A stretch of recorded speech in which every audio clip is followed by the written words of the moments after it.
আমরা আজকে দুটো পিটিশন এই আদালতে আজকে মুভ করেছি। একটা হচ্ছে 4 জন পুলিশ অফিসারের বিরুদ্ধে আমরা গ্রেপ্তারি পরোয়ানা চেয়েছিলাম, আদালত সেটা মঞ্জুর করেছেন। এই 4 জনের মধ্যে একজনের নাম আমরা আপনাদেরকে জানাচ্ছি, সেটা হচ্ছে যাত্রাবাড়ি থানার ওসি তদন্ত জাকির হোসেন। আপনারা সামাজিক যোগাযোগ মাধ্যমে এবং আপনাদের সরাসরি ক্যামেরায় সেই দৃশ্যটা ধরা পড়েছিল যে একটা তরুণকে আহত অবস্থায় তার আরেক সহকর্মী যখন তাকে উদ্ধার করে নিয়ে যাচ্ছিল, সে তখন বেঁচে ছিল, খুব স্বাভাবিক অবস্থা, তার পায়ে গুলি আহত ছিল সামান্য। সেই ছেলেটিকে কাছে থেকে যে বুকে গুলি করে হত্যা নিশ্চিত করে এবং পরবর্তীতে তার লাশকেও আবার নানানভাবে বিকৃত করে। সেটা হচ্ছে যাত্রাবাড়ি থানার তদানীন্তন ওসি তদন্ত জাকির হোসেন। সে এখন পলাতক আছে। এই জাকির হোসেনের বিরুদ্ধে সহ আরও 3 জন পুলিশ অফিসার যারা যাত্রাবাড়ির অ্যাট্রোসিটির সাথে, যাদের ব্যাপারে আমরা অকাট্য প্রমাণ পেয়েছি, এরকম 4 জন অফিসারের বিরুদ্ধে আমরা গ্রেপ্তারি পরোয়ানা চেয়েছিলাম, আদালত সেটা মঞ্জুর করেছেন। আমরা এই প্রসঙ্গে আপনাদেরকে আবারও মনে করিয়ে দিতে চাই যে আমরা বারবার কিন্তু আশ্বস্ত করেছি যে রাষ্ট্রের দায়িত্বে যে পুলিশ বাহিনী আছেন, আজকে তারা নানানভাবে দায়িত্ব পালনে অনীহা প্রদর্শন করছেন, এই কারণে যে হয়তো তারা অনেকেই নানানভাবে হয়রানির শিকার হতে পারেন। আমরা আবারও বলছি যে কোনো নির্দোষ পুলিশ অফিসারকে হয়রানি করা হবে না। যাদের বিরুদ্ধে অকাট্য প্রমাণ পাবো আমরা, আমাদের তদন্ত সংস্থা পাবে, জুলাই আগস্টের গণহত্যার অ্যাট্রোসিটির সাথে, নিষ্ঠুরতার সাথে যারা জড়িত ছিলেন তারা কেউ ছাড় পাবেন না। কিন্তু কোনো নির্দোষ অফিসার যাদের সম্পৃক্ততা তদন্তে সঠিকভাবে না পাওয়া যাবে, তাদেরকে আমরা কোনোভাবেই এই আদালতে বিচারের মুখোমুখি করব না। সুতরাং তারা যাতে এই রাষ্ট্রকে সার্ভ করার ব্যাপারে, এই রাষ্ট্রীয় দায়িত্ব পালনে কোনো প্রকার অনীহা না দেখান, এটা আমাদের পক্ষ থেকে আহ্বান থাকবে।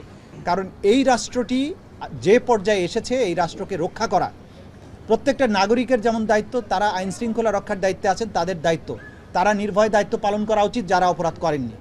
কিন্তু যারা অপরাধ করেছেন, নিষ্ঠুরতা গণহত্যার সাথে আছেন, তারা ছাড় পাবেন না। এটা এই মেসেজ আমরা দিচ্ছি।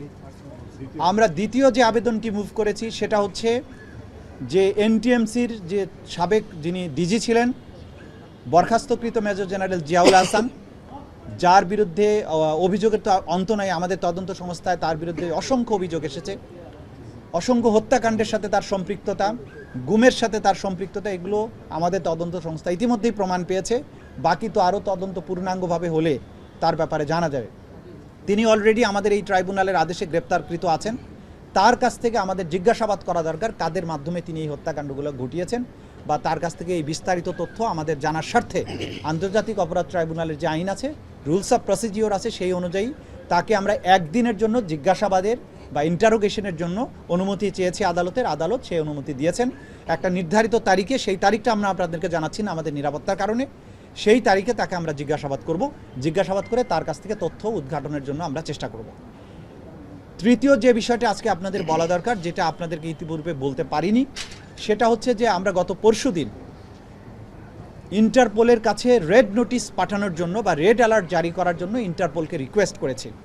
আমাদের যে এই দেশের যে একসময়কার যিনি প্রধানমন্ত্রী ছিলেন, যিনি এই মামলার আসামি, পলাতক আছেন, দেশের বাইরে আছেন, শেখ হাসিনা, তাকে আন্তর্জাতিক আইন অনুযায়ী ইন্টারপোলের যে ব্যবস্থা আছে, যে সিস্টেম আছে, সেই সিস্টেমের কাছে চিফ প্রসিকিউটরের অফিস থেকে আমরা রিকোয়েস্ট পাঠিয়েছি যে তিনি যেহেতু মানবতা বিরোধী অপরাধ সংগঠনের অভিযোগে অভিযুক্ত, তার বিরুদ্ধে গ্রেপ্তারি পরোয়ানা পেন্ডিং আছে, কিন্তু বাংলাদেশের জুরিসডিকশনের বাইরে তিনি চলে গেছেন, সেই কারণে আন্তর্জাতিক পুলিশিং সংস্থা হিসাবে ইন্টারপোল যাতে তাকে গ্রেপ্তার করার ব্যবস্থা নেয় এবং অন্তত তার ব্যাপারে রেড অ্যালার্ট জারি করে, সেই ব্যাপারে আমরা রিকোয়েস্ট পাঠিয়েছি।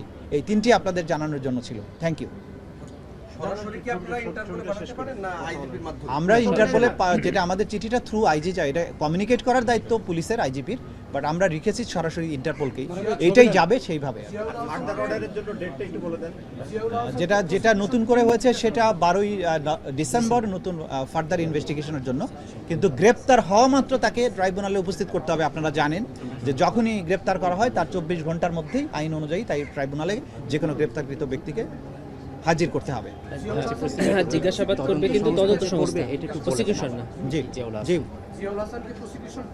না না না, জিজ্ঞাসাবাদের ক্ষমতা হচ্ছে তদন্ত সংস্থা, তদন্তকারীরা জিজ্ঞাসাবাদ করবে তাদের মেকানিজমের মাধ্যমে, এবং সেখানে যাতে আমাদের দেশের আদালতের যে স্বীকৃত যে স্ট্যান্ডার্ড আছে, আন্তর্জাতিক যে স্ট্যান্ডার্ড আছে, সেটা যাতে বজায় রাখা হয়, সে ব্যাপারেও কিন্তু আদালত নির্দেশ দিয়েছে। ওই চিঠিটা শুধু শেখ হাসিনার ক্ষেত্রে? জি, না না আমরা কোনো কপি দিচ্ছি না। আচ্ছা, আপনাদের ব্যাপারে আমরা আরেকটা জিনিস বলবো। সাংবাদিক বন্ধুগণ যারা আছেন তারা হচ্ছে, আপনারা তথ্য প্রচারের দায়িত্ব আপনাদের আছে, আপনারাও এই জাতির একটা গুরুত্বপূর্ণ দায়িত্ব পালন করেন। কিন্তু অনেক সময় আপনাদের অনেক রিপোর্টার এটা জেনে বুঝে হোক না বুঝে হোক অনেক সময় অনেক তথ্যের জন্য আমাদের কাছে পিড়াপিড়ি করেন। আপনাদেরকে আমাদের লিমিটেশনটা বুঝতে হবে যে এই মামলার স্পর্শকাতরতা, এই মামলার গোপনীয়তা, এই মামলার পদ্ধতিগত কারণে সকল তথ্য উপাত্ত এগুলো আপনাদেরকে সবসময় আমরা শেয়ার করতে পারবো না। যতটুকু শেয়ার করা সম্ভব কেবলমাত্র ততটুকুই আপনাদেরকে দিতে পারবো।